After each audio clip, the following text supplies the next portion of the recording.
everybody. It's Monday, July 25th, and that means it's time for another episode of Nonprofit Conversations. I'm your host, Cecilia Sapp. I'm the principal and founder of Rogue Tulips Consulting. Thanks for joining us this week. And to our global audience, good morning, good afternoon, or good evening, wherever you may be. This week, we're really excited to have a returning guest, one of our favorites, Kevin Mayeux from NAIFA. And today we're going to talk about the Financially Astute Association. Welcome back, Kevin. Would you like to say hello to the audience and tell us a little about yourself? Sure. Thanks again for having me here today, and I always enjoy our conversations. My name is Kevin Mayeux. I'm the CEO of the National Association of Insurance and Financial Advisors, which is a professional association based in the Washington, D.C. area that serves people that help Americans put together the right financial plan so they can have a financially secure future. I've been in association management for 25 years. This is the fourth association that I've run, and I love this profession, and I always enjoy our conversation. So looking forward to getting into today's topic. Great. Well, thanks, Kevin. And so let's just dive right in then. So in your opinion, how do you define a financially astute association? So every association has resources. And so I think a financially astute association is one that judiciously guards those resources to make sure that they can make good use of them to benefit their members, but also looks for opportunities to make investments so they can continue to improve the products and services that they have available for their members to use. So it's be cautious, but also find ways to, when you find the right way to invest something that benefits your members, go for it. Well, that is a great definition of that. And I just love the word astute because you don't hear it very often. And that means that you're being very aware of what's going on around you and monitoring things, similar to environmental scanning, I would say. So let's say you're coming in, you've helmed 4 associations, as you said, over your career. So when you come into an association as the new leader, the new chief staff executive, what are some of the things you look at first when it comes to managing the financial aspects? So first, I look at the financial health of the organization. You want to make sure you've got enough resources in the bank that you can do the basics like pay your staff, pay your rent, make sure the lights stay on, deliver critical member services. And you want to make sure that they're liquid enough that you can access them quickly. But then I also look at the long-term health. I look at the trends. Has that association been adding to its reserves each year? Has it been depleting from their reserves? If the reserves have been going down, why? I mean, is it because the organization's been making strategic investments, or is it because simply revenue is not sufficient to meet the expense needs of the organization? So I take a good hard look at that, and then I talk to my key internal team, typically the vice president of finance or chief financial officer, whatever that title might be in the organization, and other key leaders within the organization to talk about, again, where are we spending our resources, what gives us value, and what things are things that maybe aren't quite as critical to the organization in case we need to turn off a burner in order to free up resources to do something that is new and would be more relevant to our membership. Well, and I think you keep coming back to the term relevant to membership and better serving our members. And this is really similar to a concept that we put forward in our ethics course through the 501c League course about that importance of financial management and how it relates to not just the overall health of the organization, but delivering those services to have a good member experience. So I want to ask your opinion and thoughts on the concept of having reserves. I actually led a nonprofit association that was for individual members that had no reserve fund. And when I brought it up and I said, well, we need to have a reserve fund. And they said, well, we have money in the bank. And I said, well, that's the checking account. So have you ever come across that lack of knowledge of what a reserve fund is separate from like your operational funding? Constantly. NAIFA's not there because, our board has been very well educated, but I see that in associations all the time. And that's just people just, not understanding that you need to make sure you've got enough in the bank to weather the storm in case something unexpected pops up, because your expenses are still going to continue. And if you've got a temporary dip in something, maybe a conference lost money and you budgeted to make a surplus, or something unexpected, like let's say what happened to the entire world just 2 years ago. And you've got to shift things a little bit to better serve your members when you're not meeting together in a real face-to-face environment. That might require that you make some reserve spend. And if you don't have it, you won't be able to do it. And if you're not able to do it, you may not be, like I said before, relevant to your members, which means your members might go away, which then means your organization may not exist anymore. So having those funds in place so that you can weather the storm if needed is critical to an organization's long-term success. Well, I think that's an excellent point. And you mentioned specifically the pandemic lockdown that we all had to deal with for a couple of years. When it comes to that reserve spend, though, I heard a lot of people saying that boards were afraid to go into the reserve fund. They were afraid to use that money because their attitude was like, well, not on our watch. We're not going to spend that money on our watch.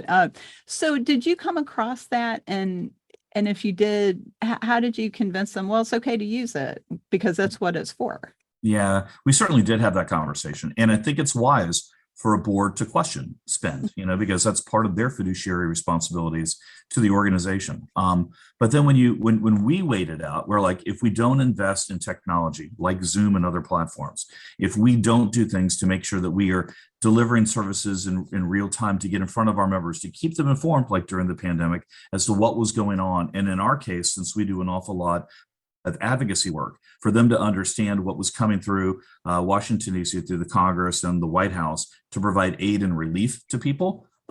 If we weren't able to do that, we wouldn't be relevant. And again, if we weren't relevant, those members would take their resources elsewhere, and we may not exist. So we convinced them this was a critical thing to do. And you know what? It paid off tremendously. Our membership stayed very stable during the first part of the pandemic when everything was uncertain. And we were actually able to add to our reserves. So we had a net positive financial for 2020 and for 2021, which then again has allowed us to make more investments moving forward as everyone emerges from the pandemic and things start to return to normal, if you want to call it that. But more people, getting together face to face. So being judicious is important, but also not being afraid to use those resources to do the right thing for your membership at the right time. Well, and I'm so glad you said that, and you said it so well as always, because it is the role of the leaders to serve the members and sometimes to make a bold move like that, because the normal, quote unquote, that we all are talking about, we don't know what normal actually is anymore. And for many years, I've tended to look to the quote from the movie Tombstone from Doc Holliday, where he tells his friend Wyatt Earp, there is no normal life, Wyatt, there's just life. So I think being able to have plans, looking ahead, assessing what we're doing is important, but we also have to know the best laid plans of mice and men, as they say, sometimes go astray. So we have to always be willing and able to shift.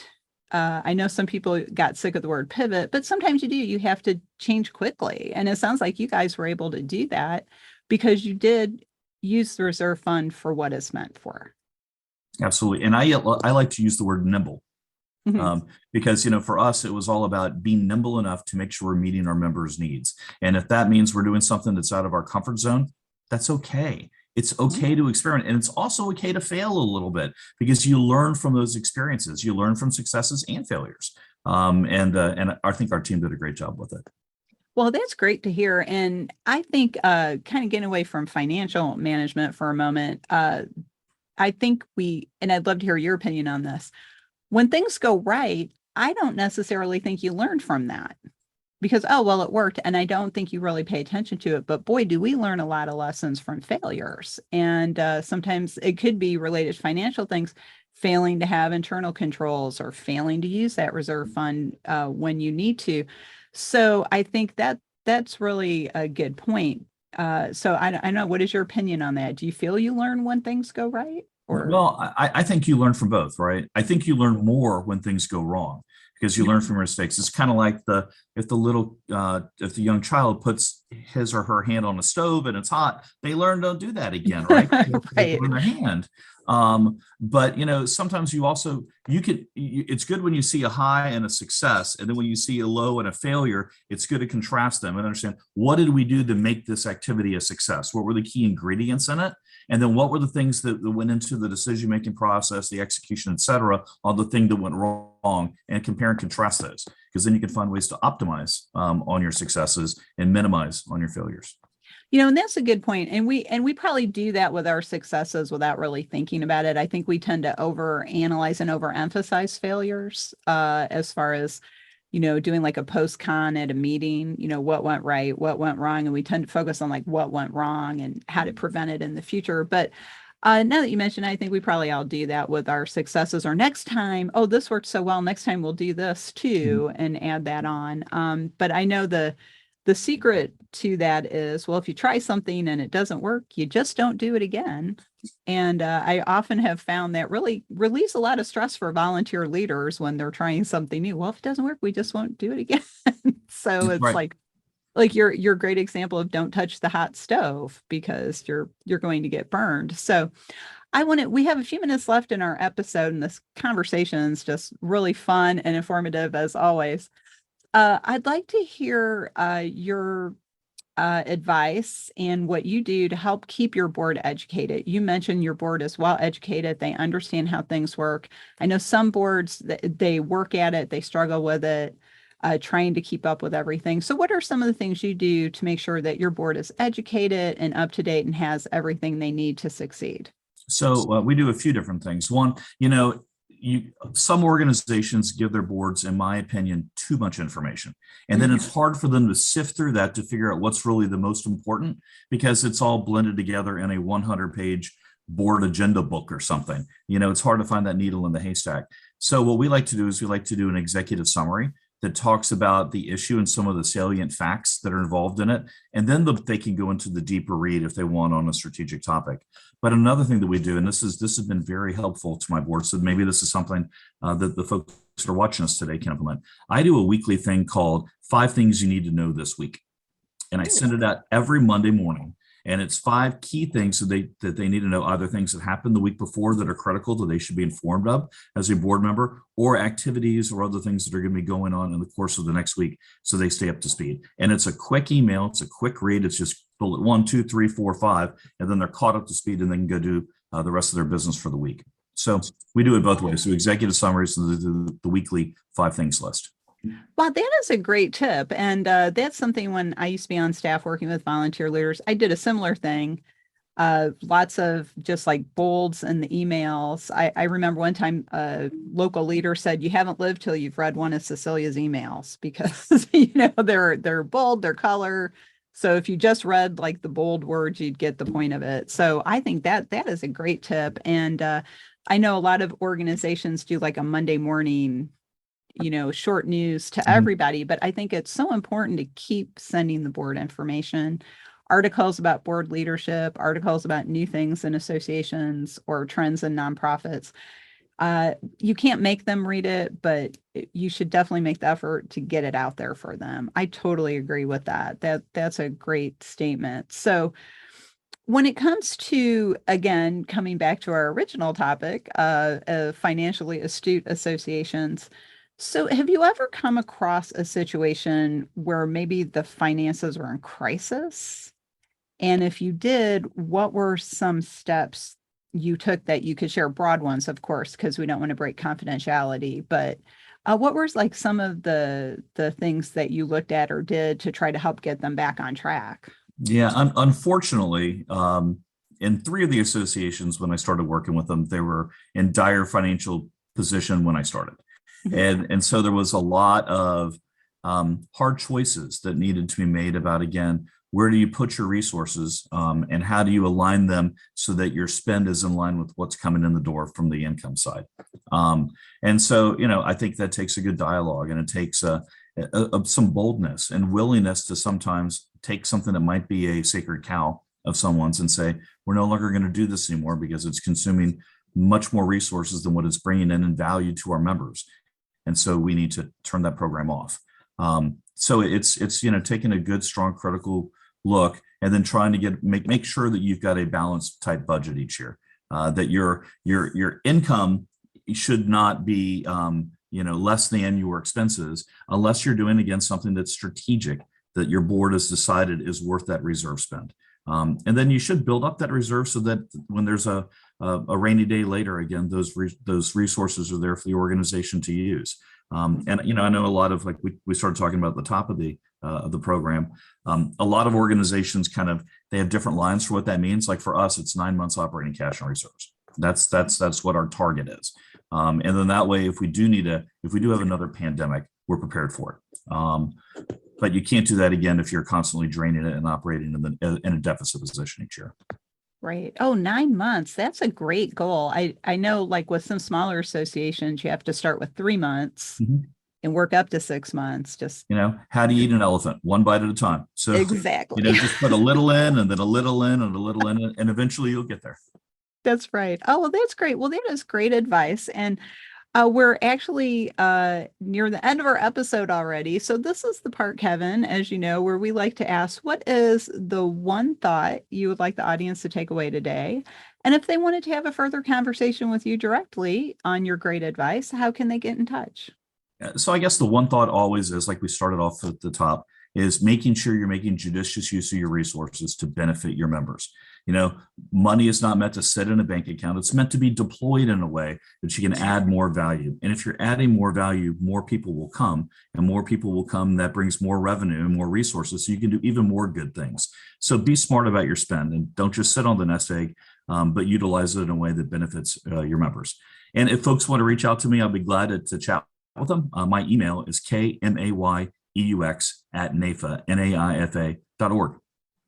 Great. Well, thank you so much, Kevin. You always share so much wonderful advice and information and experiences with us, and we look forward to having you back.